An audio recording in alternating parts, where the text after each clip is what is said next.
E aí, tudo bem? Você já pegou a Bíblia para ler e, de repente, pensou: nossa, por onde é que eu começo?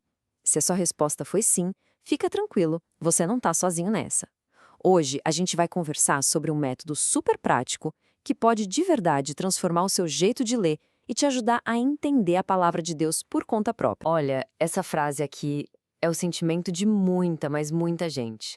A Bíblia pode parecer um livro gigante, sabe? Bem antigo e, vamos ser sinceros, às vezes ela até intimida um pouco. É super comum se sentir assim. Então, se você se identifica, saiba que está em ótima companhia. E não tem nada de errado em se sentir assim, viu? Pensa só, a gente está falando de textos que foram escritos milhares de anos atrás, em culturas, contextos e línguas que são totalmente diferentes do nosso mundo de hoje. É quase como tentar usar o mapa de uma cidade antiga para se guiar hoje em dia. As coisas mudaram. Mas a boa notícia é que existe um caminho, um mapa para isso.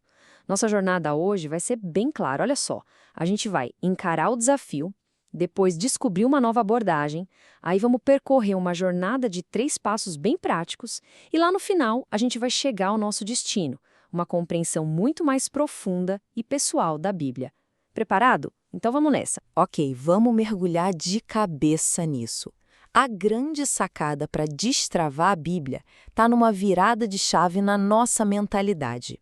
Em vez de sermos só leitores passivos, que tal a gente virar detetives do texto? É isso mesmo.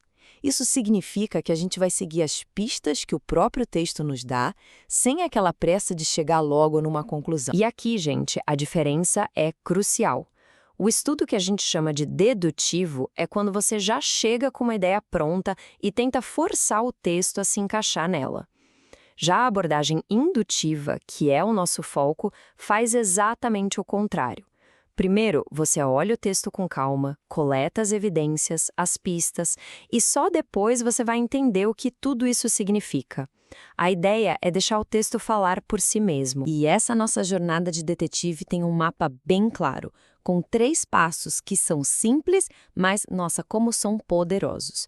Primeiro, a observação, se perguntando o que eu realmente estou vendo aqui. Segundo, a interpretação. Tá, o que isso queria dizer? E o terceiro, a aplicação. E daí, como isso muda a minha vida? Observar, interpretar e aplicar. Simples assim. Certo, vamos para o passo 1, a observação. O segredo aqui é um só: desacelerar.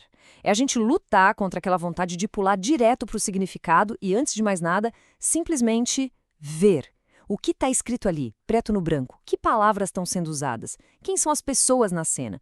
É um verdadeiro treino de paciência e de atenção aos detalhes. E, para ajudar nisso, a gente usa as ferramentas básicas de qualquer bom detetive. São aquelas perguntas que a gente já conhece, sabe? Quem são os personagens? O que está acontecendo? Onde e quando isso tudo se passa? E por que e como as coisas acontecem? Essas perguntas nos obrigam a focar apenas nos fatos que estão ali no texto. Na prática, isso quer dizer fica de olho nos padrões. Os autores bíblicos usavam muito isso. Repetições, contrastes entre ideias, palavra-chave, tudo para dar ênfase em alguma coisa. São as pistas que eles deixaram de propósito para a gente. E aqui vai uma dica de ouro. Anote. Sério, anote tudo que chamar a sua atenção. Beleza, já observamos e coletamos nossas pistas. Agora a gente avança para o passo 2, a interpretação. Se antes a pergunta era o que o texto diz, agora a pergunta muda para o que o autor quis dizer com isso e, mais importante ainda, o que as pessoas que ouviram isso pela primeira vez, lá no passado, entenderam. Para responder essa pergunta, tem uma palavra mágica: contexto. Gente, isso é fundamental. Sem contexto, um texto pode virar qualquer coisa que a gente queira. É o contexto histórico, cultural e literário que dá o verdadeiro sentido às palavras. Ignorar isso é o caminho mais curto para entender tudo errado. Para a gente visualizar esse desafio, vamos pensar numa ponte. Imagina que a gente está de um lado de um rio, aqui, no nosso mundo. O texto bíblico está lá do outro lado. E nos separando existe um rio de diferenças. Um rio de cultura, de tempo, de língua e até da aliança que Deus tinha com o seu povo naquela época. E aí, como é que a gente atravessa esse rio? Construindo uma ponte. E essa ponte, olha que legal, é feita com os princípios teológicos universais que estão no texto. Depois que a gente entende o que aquilo significava para eles, lá no mundo deles, a gente pergunta: qual é a verdade sobre Deus e sobre a humanidade que está aqui e que vale para todas as épocas?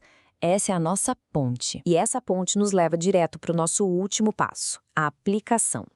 É aqui que a mágica acontece. É o momento em que a palavra antiga se torna viva e pessoal para nós. A pergunta muda de o que significava para um sonoro e daí. O que essa verdade atemporal significa para mim, hoje, na minha rotina, nos meus desafios? Exatamente. Essa é a pergunta de $1 milhão. Depois de todo esse trabalho de detetive, de entender o contexto, de construir a ponte, e agora? O que isso muda na prática? De que forma a verdade que eu descobri vai alterar meu jeito de pensar, de sentir, de falar ou de agir? Tipo, ainda essa semana. E para que a aplicação realmente funcione, ela precisa ser concreta. Uma boa aplicação tem que ser pessoal. É para mim, não para o meu vizinho. Tem que ser prática, algo que eu realmente consigo fazer. Possível, para começar agora sem desculpas. E se der, mensurável, para que a gente possa ver o nosso progresso. E isso nos leva ao coração de tudo. Estudar a Bíblia não é só um exercício intelectual para acumular fatos. Como diz a frase, a meta não é apenas informação, é transformação. O objetivo final é permitir que a palavra de Deus nos mude, nos molde por dentro. Então, a gente encerra com essa pergunta, que é, na verdade, um convite para você. Se a grande meta é a transformação, qual vai ser o seu primeiro passo prático? Por menor que seja. Porque o estudo da palavra não termina quando a gente fecha o livro, certo? Ele começa de verdade quando a gente começa a viver o que leu. Então a pergunta fica no ar. Qual vai ser o seu primeiro passo?